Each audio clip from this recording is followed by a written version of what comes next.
Assalamualaikum warahmatullahi wabarakatuh. Perkenalkan, nama saya Muriardana Reswari. Saya dari kelas 8E. Di sini saya akan menjelaskan bab tentang ciri-ciri isim. Ciri-ciri isim itu ada i'rab jar, terus tanwin, pemasukannya al, dan masuknya jar. Yang pertama adalah i'rab jar. Jadi, apabila dalam suatu kalimat dan di dalamnya itu terdapat i'rab jar, maka bisa dipastikan bahwa kalimat itu adalah kalimat isim. Seperti sini terdapat contoh, idza jaa nasrullah. Allah ini adalah i'rab jar. Bagaimana bisa diketahui bahwa Allah ini adalah i'rab jar? Karena Allah ini adalah mudhof ilaih. Mudhof ilaih itu adalah hukumnya i'rab jar. Maka karena di sini terdapat i'rab jar, kalimat ini bisa dipastikan bahwa kalimat ini adalah kalimat isim. Dan yang kedua adalah tanwin. Di sini terdapat contoh hudal lil muttaqin.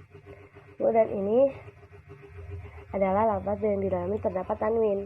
Jadi apabila terdapat suatu kalimat yang di dalamnya terdapat tanwin, maka bisa dipastikan bahwa kalimat itu adalah kalimat isim. Seperti contoh tadi, ini hudal lil muttaqin. Lafaz hudan ini adalah lafaz yang terdapat tanwinnya.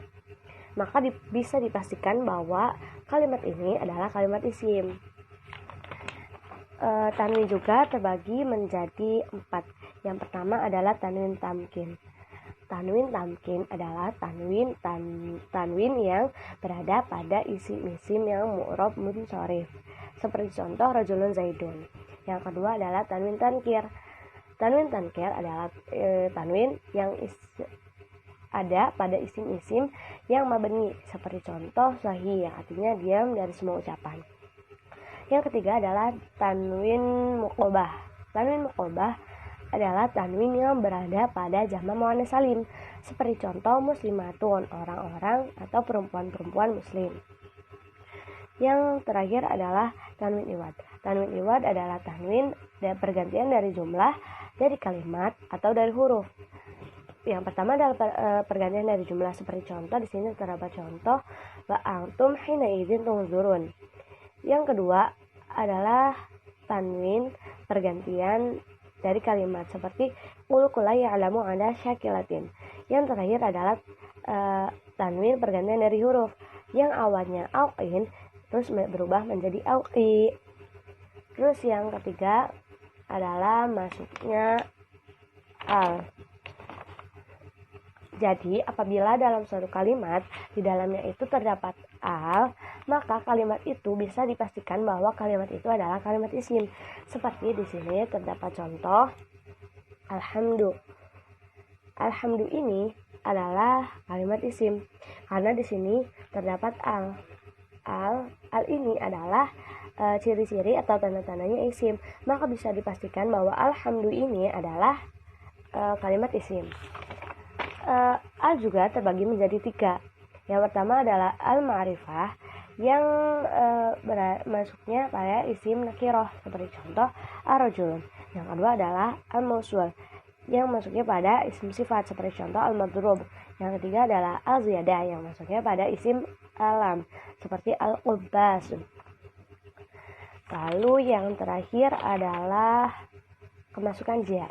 Jadi apabila ada suatu kalimat yang di dalamnya terdapat jar atau kemasukan jar, maka bisa dipastikan bahwa kalimat itu adalah kalimat isim.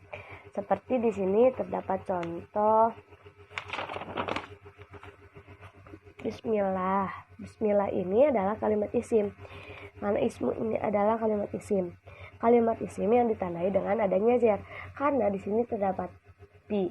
Bi itu adalah kalimat bi itu adalah jar, maka bismillah ini adalah kalimat isim.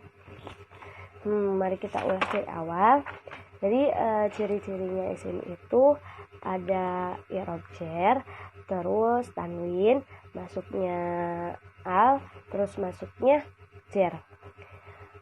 Jadi apabila ada i'rab jar apabila ada kalimat yang di dalamnya terdapat i'rab jar, maka kalimat itu bisa dipastikan bahwa itu adalah kalimat isim, seperti contoh tadi zajana nasrullahi wal fath. Terus yang kedua adalah tanwin. Jadi apabila terdapat kalimat yang di dalamnya terdapat tanwin, maka bisa dipastikan bahwa kalimat itu adalah kalimat isim. Seperti contoh hudal lil muttaqin. Tanwin juga terbagi menjadi 4. Yang pertama tanwin tamkin, tanwin tankir, tanwin muqlabah, dan tanwin iwad. Yang ketiga adalah masuknya al, seperti contoh alhamdulillah. Jadi jika di suatu kalimat terdapat al, maka bisa dipastikan bahwa itu adalah kalimat isim. Yang terakhir adalah pemasukan jar. Jadi apabila ada suatu kalimat yang di dalamnya terdapat jar, maka bisa dipastikan itu adalah kalimat isim. Seperti contoh bismillah. Bismillah itu adalah kalimat isim karena adanya jar, yaitu bi. Mungkin hanya itu yang bisa saya sampaikan. Sekian, billahi taufiq wal hidayah. Wassalamualaikum warahmatullahi wabarakatuh.